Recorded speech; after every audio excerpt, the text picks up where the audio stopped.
What's going on, everybody? Today I will be talking about my Trabant, and pretty much I'll be going over 10 cool things about it. So let's get started. I need some sleep. I can't go on like this. I tried counting sheep, but there's one I always miss. I need some sleep. I can't go on like this. I tried counting sheep, but there's one. So the first thing is just kind of how small this car actually is. So it's kind of hard to tell just over like photo or video, but it is really small. So as you can tell, it's small. It's not very wide at all. So when somebody actually sits in the car, they're taking up like half of the car right there. And then it's not that long either. It's very short. It's not like old Mini Cooper small, but it is very small. And with the size of the car, it's also the weight. So going to the fact, the car weighs about 1,350 pounds. So it's not that heavy. So the second little fun fact is, it's kind of the main thing that kind of gives the Trabant a unique thing to it, and that is the two-stroke motor. So let's open up the hood and check it out.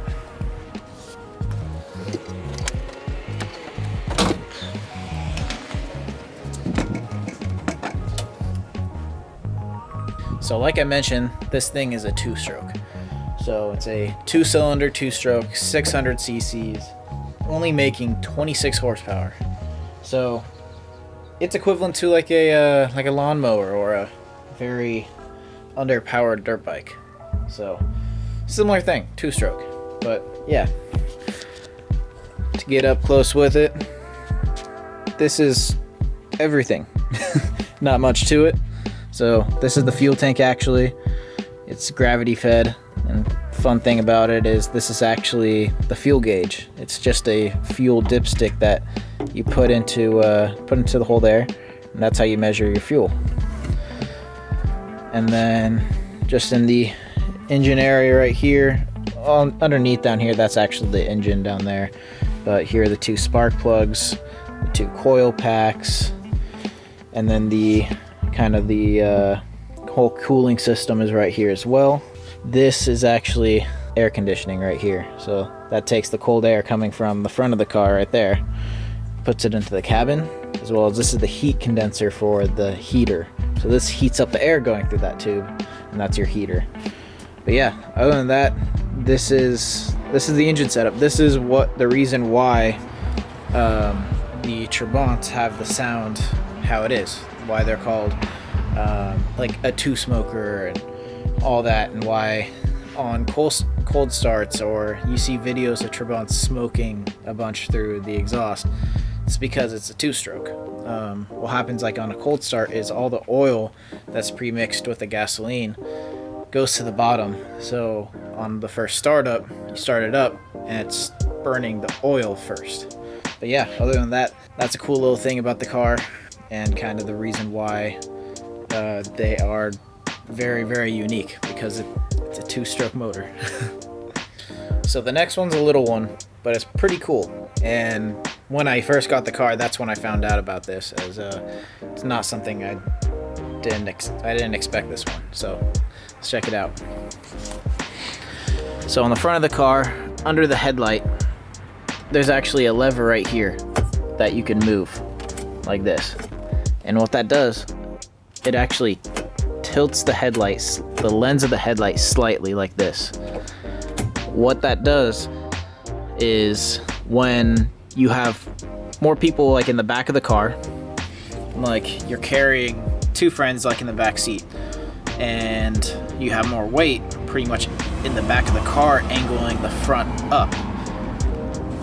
What they did is a lever right here that changes the tilt to where you have more people in the back, and it pushes the headlight back down to where it originally was because now there's more weight in the back. So, fourth fact, something where getting to drive the car for the first time, it's kind of a learning curve because it's something you have to pick up if you want to drive the car. And it's how you shift the car, which is pretty funny. So let's check it out.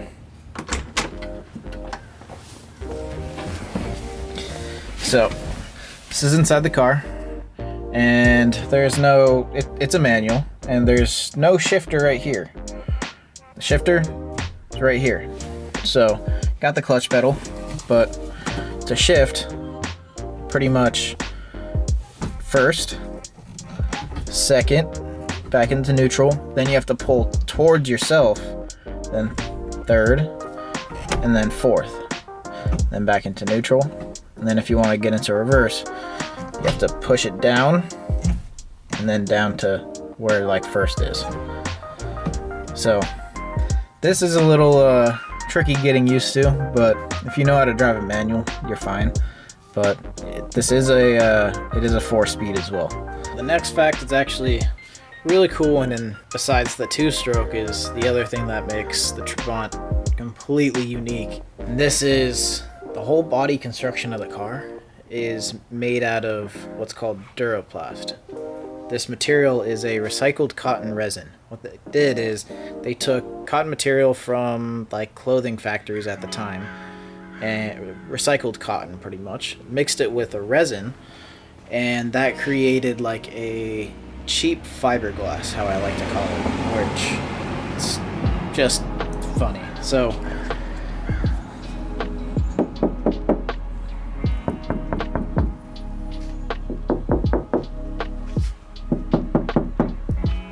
pretty much all the body panels are made out of it, except for right here.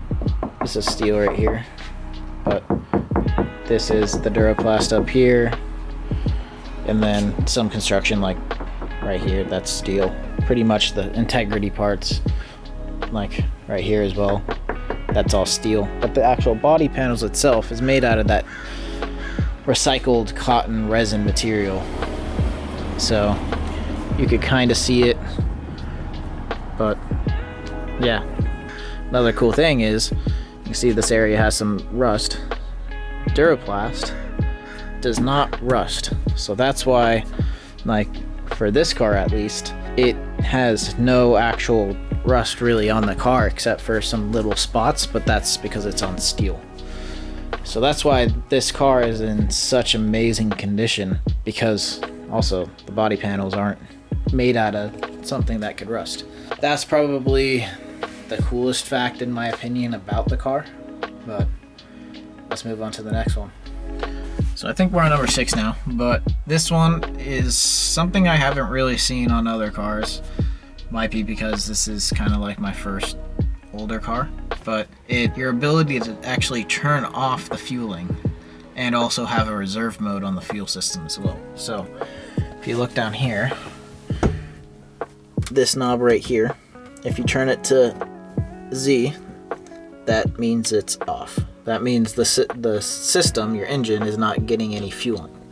If you change it to A like that, that means the fuel system is on, how it should be when you're trying to drive the car normally. The R is when you pretty much run out of gas and you have a reserve to where you still have, I believe, an extra half a gallon or so.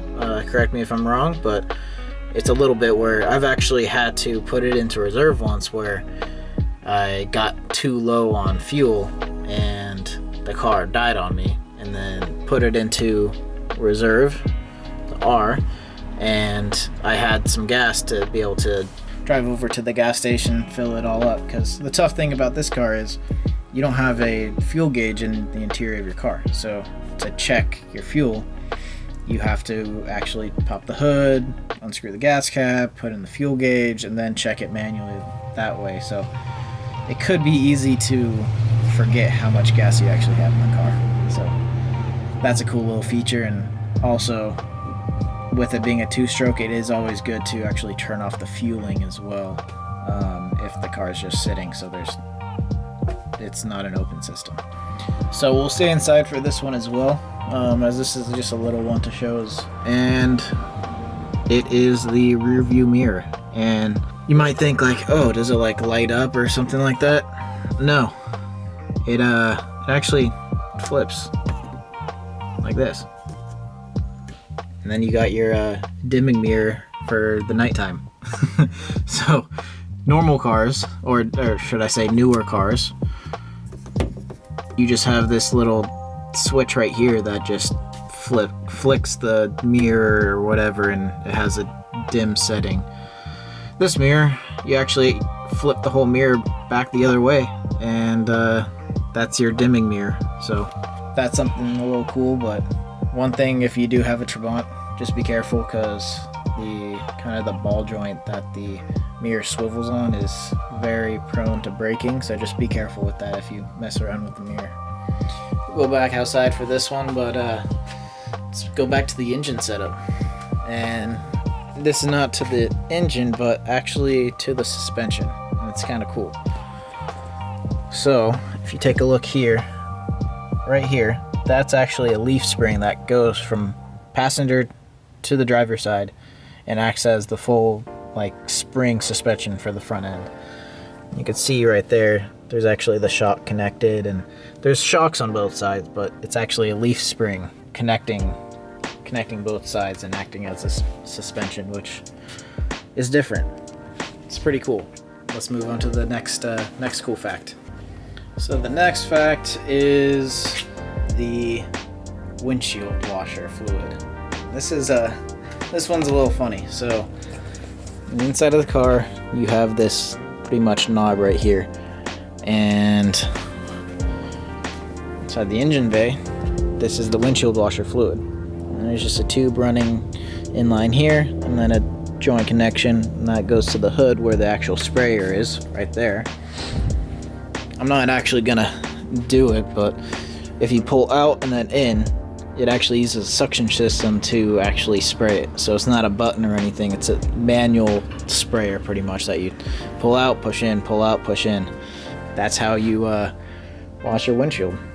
But the actual windshield wipers, it is a knob right here that you turn, and then it does it automatically, like a button per se.